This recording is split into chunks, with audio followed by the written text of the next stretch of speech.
¿Qué tal? ¿Cómo les va? Bueno, continuamos con el ciclo de videos titulado Pensamientos de cada día.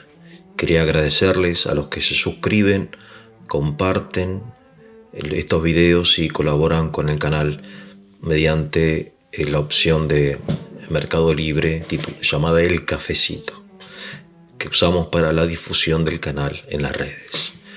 Bien, la frase de hoy pertenece a Tomás de Aquino y dice así, literalmente, se las digo directamente en español: no puede infligirse violencia a la voluntad.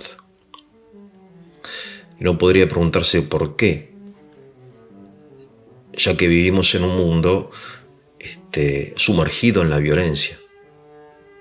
La violencia política, violencia fiscal, violencia social, violencia religiosa, violencia de todo tipo, ¿no? Es decir, la violencia es un poco lo que nos define.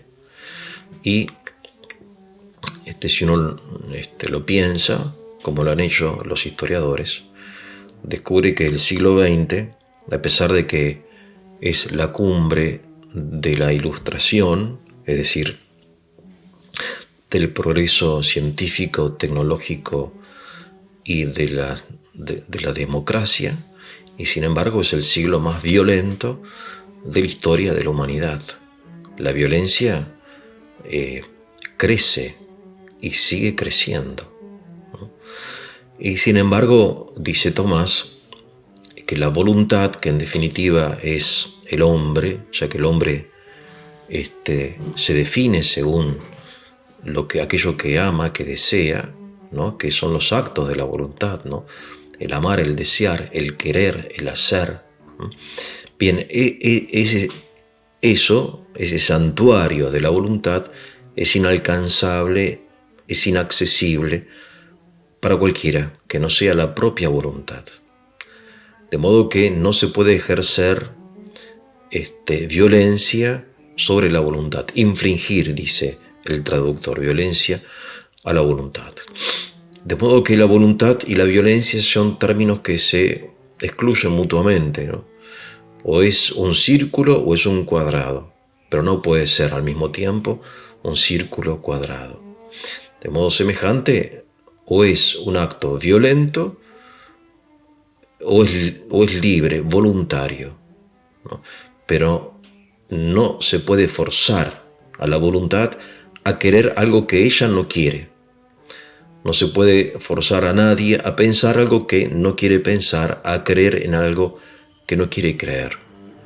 Sí se lo puede forzar en forma violenta, ¿no? Se lo puede arrastrar de los pelos, ¿no? Como en la antigüedad cristiana, a los mártires cristianos se los arrastraba al circo romano, para que, en fin, sean comidos por las fieras, a menos que renuncien a su fe. Obviamente la intención de los perseguidores era que renuncien a su fe, pero no podían obligarlos, podrían atemorizarlos, amenazarlos, torturarlos, matarlos, pero aún así no podían obligarlos, ya que la voluntad es inaccesible para algo exterior, porque Tomás dice en este artículo, ¿no?, que habla sobre la violencia, dice: la voluntad, el voluntario, lo llama él, el voluntario, procede del interior. La violencia procede de lo exterior. Y no puede ser que proceda algo del interior y del exterior, ¿no? Procede del interior, dice él, mediante el principio de conocimiento, dice principio cognoscitivo voluntario, vale decir que en la antropología de Santo Tomás, la inteligencia le presenta a la voluntad un bien, al cual la voluntad se adhiere. No es que la voluntad sea autónoma en forma absoluta, sino que se adhiere o no al bien que le presenta la inteligencia. Pero puede adherirse o no, es voluntario, ¿no? La violencia, en cambio, es algo exterior. Cuidado, no todo lo exterior es violento. porque también la enseñanza es exterior. Un maestro, ¿no? Uno va a un museo, por ejemplo, con la profesora de arte, y ella nos dice, miren qué lindo cuadro, qué belleza. ¿Sí? Me está indicando, me está enseñando la belleza del cuadro. Pero de mí depende adherirme a esa afirmación o no. ¿Me parece bello? ¿Es bello? ¿No? Para mí sí o no. De modo que no toda acción exterior es violenta, ni toda violencia es mala. Aquí no está diciendo Tomás que la violencia sea, por definición, algo malo, sino que no es algo voluntario. O sea, las personas que lamentablemente están presas, ¿no? en las cárceles aquí en la Argentina, están presas no por voluntad propia, sino por una violencia que ejerce el Estado sobre ellos. Pero es una violencia justificada, ya que han cometido crímenes y son un peligro para las personas que están en la calle, ¿no? En el caso, por ejemplo, de asesinos, que no pueden estar libres. ¿Esto significa que hubo un cambio interior en ellos? No, de ninguna manera. Simplemente están privados de libertad. El cambio interior solamente puede ser libre, es decir, cuando ellos, habiendo comprendido que no tienen derecho, por ejemplo, a quitar la vida a otras personas, se arrepienten y cambian, pero eso solamente lo pueden hacer ellos, en definitiva, con un cambio voluntario. Podemos forzarlos a estar encerrados, pero no podemos forzarlos a cambiar de vida. Hay un límite, ¿no? Es decir, hay toda una corriente de pedagogía, ¿no? que aplica a la relación padre-hijos o maestros, docentes y alumnos, la dialéctica marxista. Y dice que los padres ejercen violencia sobre los hijos cuando los obligan a ir a la escuela. Y sí, ejercen violencia. Es decir, levántate, no quiero, no tenés opción, tenés que ir. Ahora es una violencia justificada. El ir a la escuela, sin embargo, ¿es un acto educativo o no? Porque si no está la voluntad de aprender, uno puede ir a la escuela y no aprender nada, como sucede muchísimas veces. De modo que confiar en la posibilidad de forzar una acción en otras personas es ridículo, es absurdo. Lo que uno tiene que hacer es forzar inicialmente quizá una acción, pero con la intención de que esa persona después se adhiera voluntariamente. O sea, yo puedo decirle a mis hijos, mira, apaguen el celular, la tele, vayan a jugar al jardín, trepen a los árboles, no sé, hagan algo.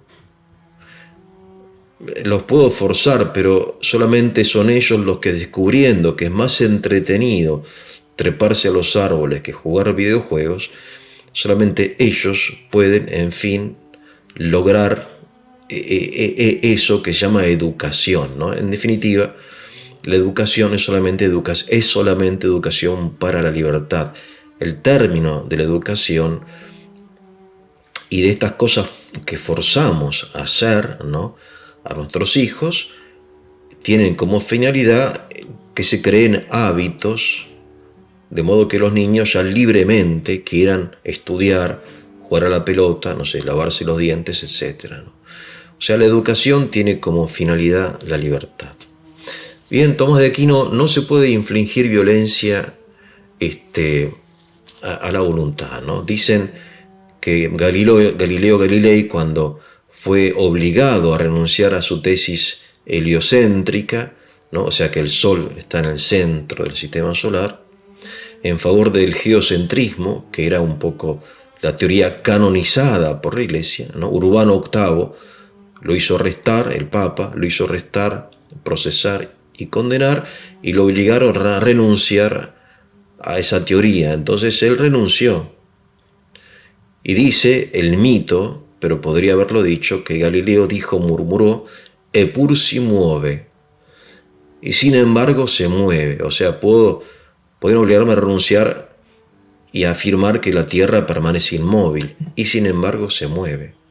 O sea, mi pensamiento y mi voluntad son inaccesibles para la coacción. Y esto tenemos que aprenderlo, ¿no? Es decir, lamentablemente en el ámbito cristiano, es decir, se perdió de vista esto, ¿no? Como dice Berdyaev, que es un filósofo importante de la libertad ruso, ¿no? Dice, la libertad también es una verdad. Hay que tener en cuenta que la libertad es una verdad.